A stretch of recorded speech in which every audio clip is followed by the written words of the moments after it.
Hello. I'm going to do this with these on just to protect my ears, even though it looks a bit goofy. But this one's for Jeff. He sent a message through Facebook asking me about the left hand Buddy Rich thing that I've talked about before. And could I kind of demonstrate it? And sure. I haven't worked on this really for a long time. So I was a little bit apprehensive, and I thought, well, actually, it's probably a good thing if you're not overly familiar with it. If you've ever watched, I'll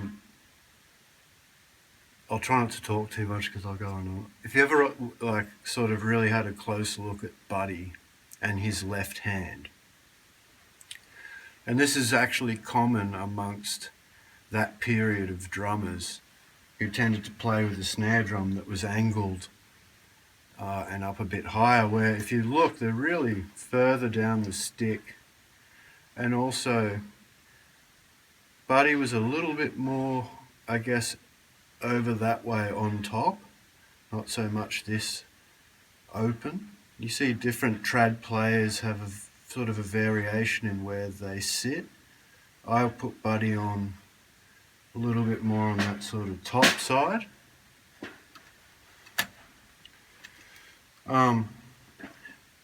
So how I learnt this is just by opening and closing.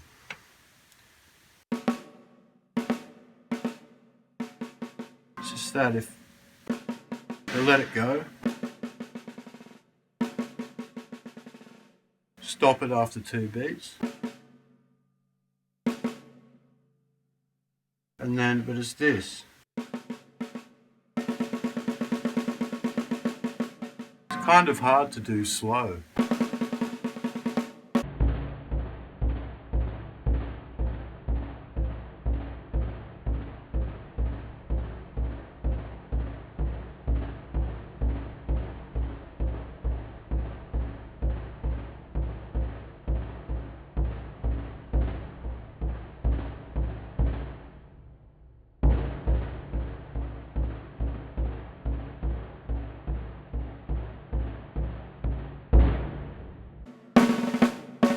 See how my hand is actually quite, I can see how it's opening up quite a lot.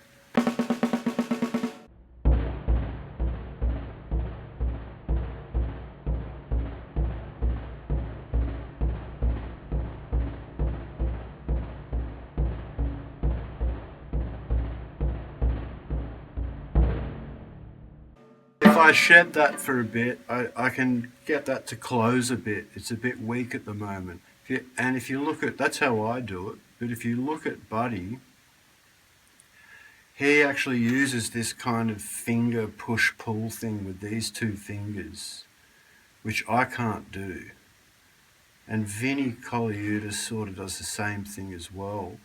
Whereas in contrast, say if you look at like Dave Weckl, and he's got his I think it's the Evolution series of educational DVDs, where he's on a pad talking about exactly this. And he talks about that sort of he plays it a bit like that too. And it's kind of not as fast and not as, there's more movement. Buddy doesn't seem to have much movement in there when he does it. And it works better if you adjust your snare drum to suit that. Mine's sort of an in-betweeny where it's a bit flat, like a fusion, you gotta know. But it's just that, opening and closing. And how I started, just when I was a kid really, is getting that, and then if you can do triplets that are kind of smooth, like, if I just play triplets like that, very natural for me, and it almost became a bit of a habit that I felt I needed to break a bit, to open and close to get a double. Same with backbeats and stuff, I'll often just like open just at the point of the backbeat. Even that, there is a a tiny movement in my hand that's sort of opening and closing and scooping the stick up. I used to be able to do this, but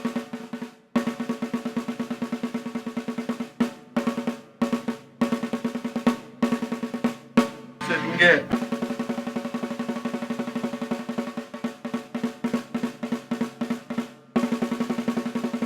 and then you just try and join it together. What's that? Bop, bop, bop, bop, bop, bop, bop, bop, bop, bop, bop.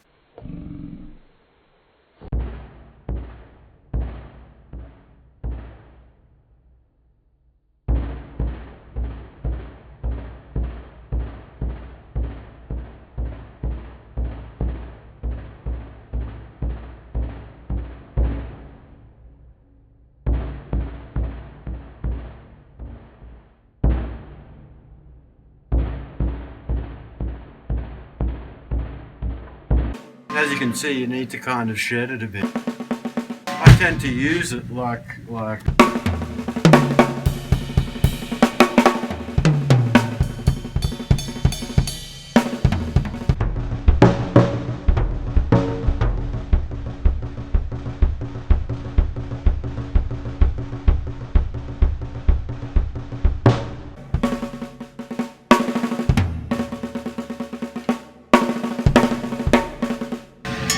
I used to be able to do that transition from those, so I need to work on it a bit myself. But anyway, Jeff, that's it, and hopefully that's how I do it.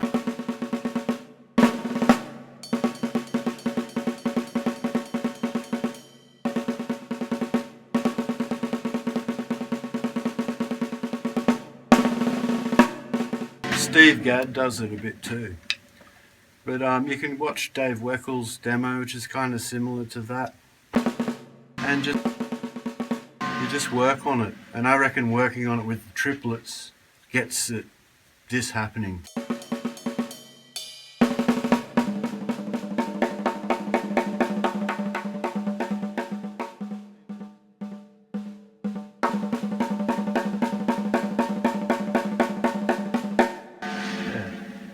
It's just this opening and closing, and then as you start to flow, see if you can tighten this movement. Unfortunately, I can't show you like this buddy push-pull finger technique, but it'll be online somewhere. Yoni Maida or someone like that who's this stuff way better than I can.